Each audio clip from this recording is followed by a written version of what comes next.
Senator Peterson. Thank you, Madam Chair, and hi, Mr. DeQueer. Nice to see you.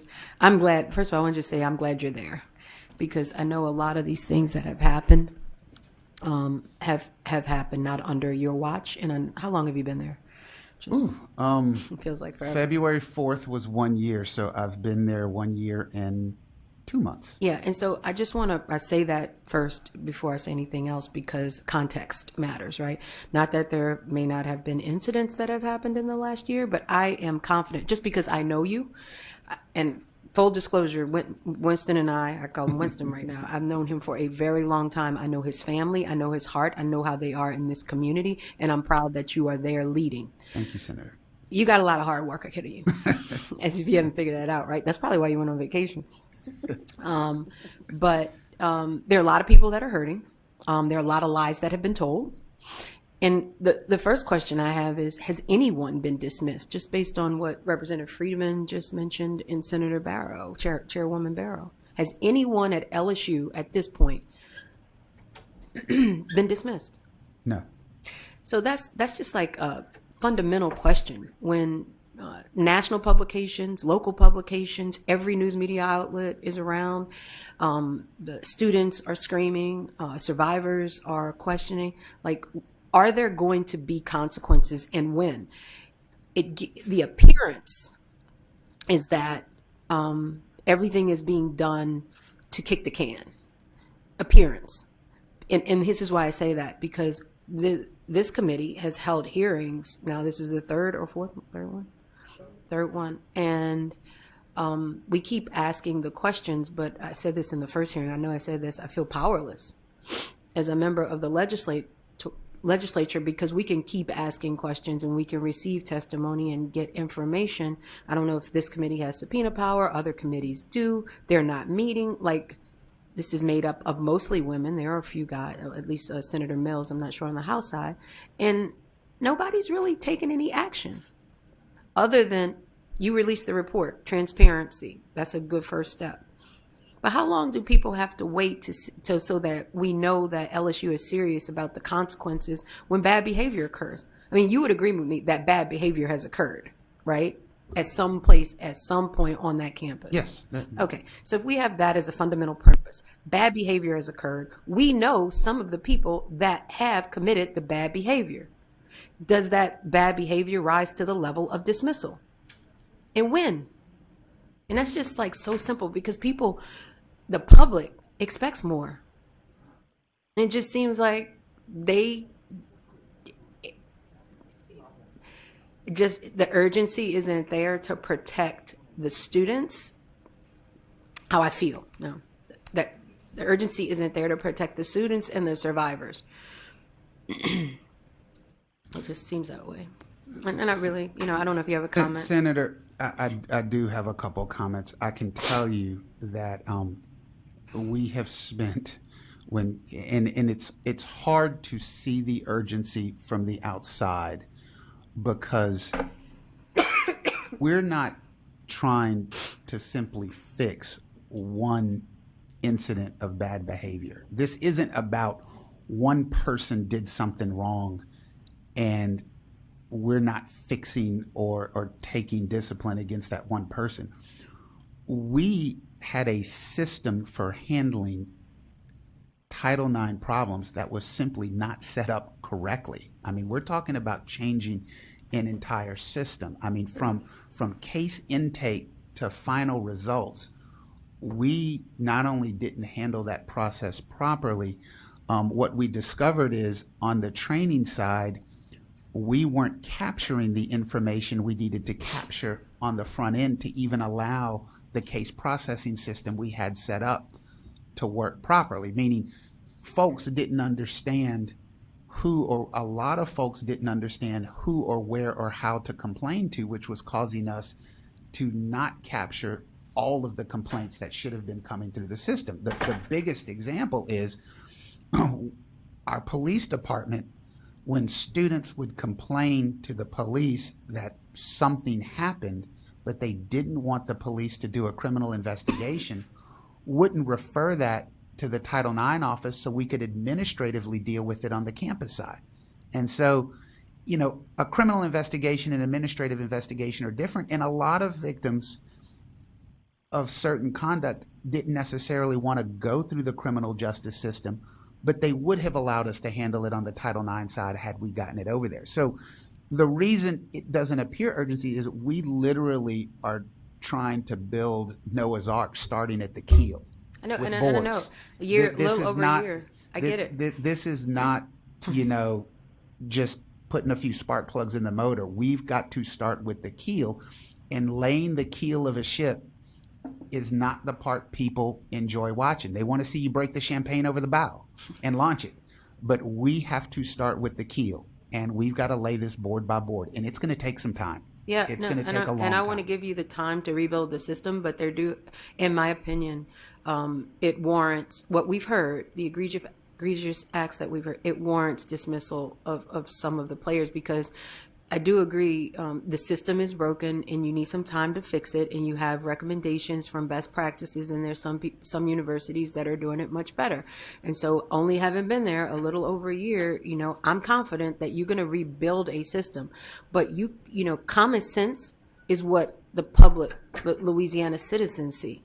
And common sense tells us that there was a cover-up at a lot of different levels of individuals who common sense told them there is a Title IX policy, but those policies that were in place, even if all the systems didn't match up and there was a little confusion as to who you call, some of these people fundamentally knew what they were doing in order to not have consequences for the bad actors and these sexual predators, assault predators.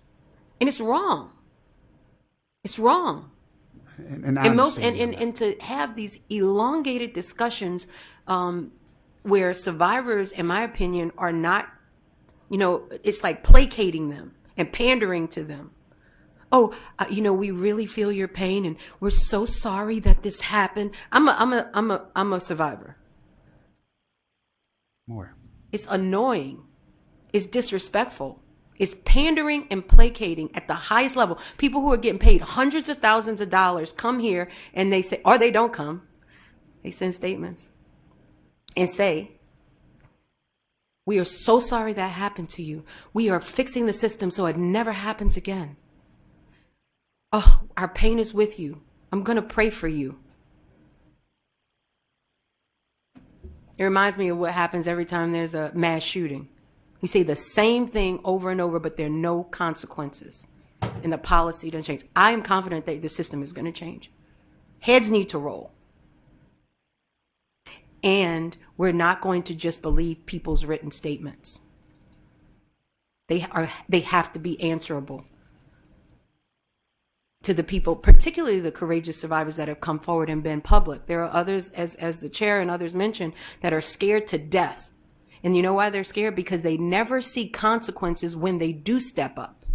So the boldness and the courage will stop if they don't see any action from the people that are supposed to protect them. And I'm one of them, that I'm supposed to protect them. And it's not fair. I always try to come from the premise of what's fair. And what is happening right now is blatantly unfair by our flagship university and the leadership. And we can do better. I just know so we can get back on track, so we can rebuild trust, and you can do your job of helping the university. And not all of this is on your back, by the way. They just put you at the table, which I think in and of itself is terrible. Like, I know you're a bad lawyer. When bad meaning good. No, because he is. That's why he got this job. I would add a word in there, but we're on camera, right? Because he is that. He is all that in a lawyer. And I know he's also an honest person, and that he has a good heart, and he's been a part of this community in our state. And so, I don't know. Hopefully we'll see I really action. appreciate that. We do take it to heart, and I will make sure that the president understands. Oh, I'm those sure he's sentiments. listening. I'm sure he's listening. He needs to just start acting and stop placating and pandering to survivors and thinking these words and these statements are going to be the end. The public is watching. And if we want to continue to have a flagship that we're proud of, I think one of the members said before, it's really embarrassing and no longer proud anymore. When you say LSU, you just shake your head. Thank you. Thank you, Senator. Thank you, Senator Peterson. Senator Peterson? Thank you so much, and thank you for being here, and thank you for your courage, and no need to be nervous.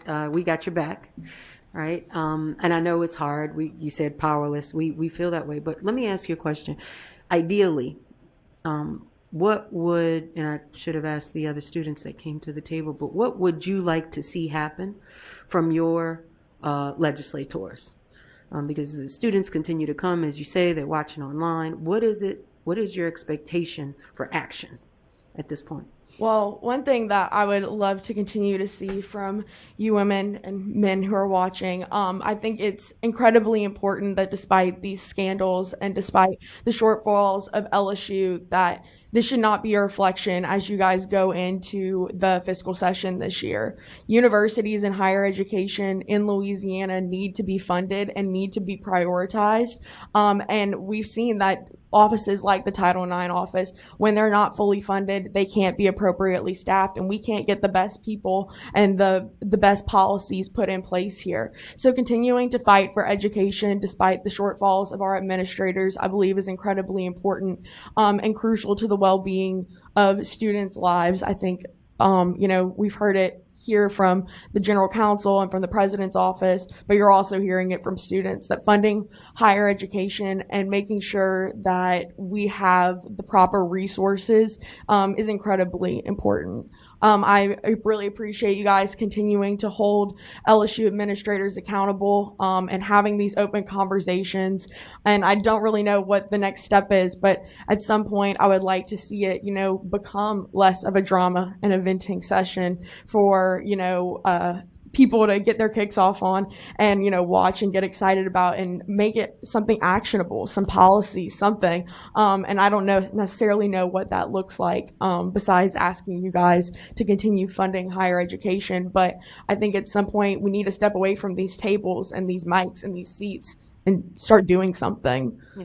So thank you for that. You happen to be sitting next to one of the people that we're going to be following a lot this session, and so we're looking forward to her leadership, and we're going to be talking about some of those actions. But I heard you say two things. Make sure we adequately fund higher education so that we can have the Title IX offices funded appropriately and change the systems and fund them adequately. And then secondly, the accountability for the leadership and to actually take action, step away from these hearings, but actually take some action. So thank you for your testimony. I appreciate it. And I know that there are some bills that are on the, in the session this year that are not necessarily fiscal related, such as allowing survivors to get out of their lease, other opportunities such as those. And so I'd really like to encourage y'all to encourage your fellow lawmakers to be a part of the process and not a hindrance to the process. One of the bills that is concerning to me is the one that would prohibit anti-racism and anti-sexism education in our schools, K through 12, and at the higher levels. And so stopping bills that actually prohibit us from moving forward as a society and moving forward as a community, and actually encouraging things that do help us become better and more progressive, I think is important. So continuing to listen to people like Ms. Morgan and everyone who's been asking for years for these XYZ policy recommendations, I think it's so important. We gotta do the work, not whenever the cameras are watching, but whenever no one's watching. That's the hardest time to do it, is when no one's paying attention to you. So that's a challenge. Yeah, that's probably the worst bill of the session, by the way. Go ahead and label it number one. All right, thank you so much. All right. Thank you, Senator Peterson.